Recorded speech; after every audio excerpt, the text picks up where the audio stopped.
Guys, ഇന്ന് Valentine's day ആണ്, February 14th. അപ്പോൾ ഇപ്രാവശ്യത്തെ വാലന്റൈൻസ് ഡേക്ക് കുറച്ചൊരു വ്യത്യാസത്തിലാണ് ഞങ്ങൾ ആഘോഷിക്കുന്നത് കേട്ടോ. അമ്മ ഒരു കാര്യം വാങ്ങിക്കൊണ്ടുവന്നിട്ടുണ്ട്. എന്തിനാ വാലന്റൈൻസ് ഡേക്ക് ഗിഫ്റ്റ് കൊണ്ടുവന്നേ? എനിക്കെന്തായാലും ആർക്കും ഇല്ലല്ലോ ഗിഫ്റ്റ് മേടിച്ചാ തിന്നാ. അതെ, അമ്മയ്ക്ക് അമ്മേന്റെ വാലന്റൈനും കൊടുത്തില്ല, എനിക്ക് എന്റെ വാലന്റൈനും തന്നില്ല. ഞങ്ങൾക്ക് വാലന്റൈൻ ഇവിടെ വരും. അമ്മേന്റെ വാലന്റൈനാണ്. എന്താണ് വാലന്റൈൻസ് ഡേക്ക് ഗിഫ്റ്റ് കൊടുക്കാൻ? കൊടുത്തിട്ടില്ല, ഞങ്ങൾ കൊടുക്കൂല. ഇതുവരെ ഒന്നും കൊടുത്തില്ല. ഇതിടും. വാലന്റൈൻസ് ഡേക്ക് ഗിഫ്റ്റ് കൊടുക്കണം ഭാര്യമാർക്ക്. എന്റെ ഭർത്താവ് കേൾക്കുന്നുണ്ടല്ലോ അല്ലേ? പക്ഷെ ഗിഫ്റ്റ് ഒന്നും കിട്ടിയില്ല. മധുരം കഴിച്ച എല്ലാ വിഷമവും മാറുന്ന ശാസ്ത്രം. അപ്പൊ എല്ലാവർക്കും ഹാപ്പി വാലന്റൈൻസ് ഡേ. ആരും ഗിഫ്റ്റ് ഒന്നും തന്നില്ലെങ്കിൽ വിഷമിക്കണ്ട.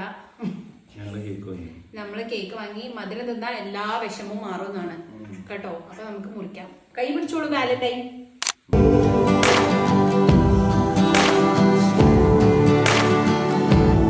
കിട്ടുന്നില്ലാട്ടോ.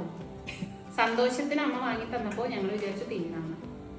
ഭാര്യയുടെ സ്നേഹത്തിനോട് എന്താണ് പറയാനുള്ളത്?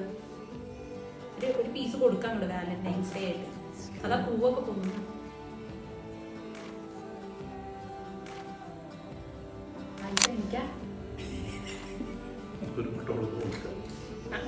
വാലന്റൈൻ ഒരു പീസ് കേക്ക് കൊടുത്തോളൂ. ഹാപ്പി വാലന്റൈൻസ് ഡേ പറ ഒന്ന് പറ. ഹാപ്പി വാലന്റൈൻസ് ഡേ ഒരു വട്ടം മുണ്ടാണ്ട് പോവാ അവിടുന്ന് പറയാറിയാട്ടെ. അച്ഛൻ എന്നോടേ പറയത്തുള്ളൂ. പറയണ്ടേ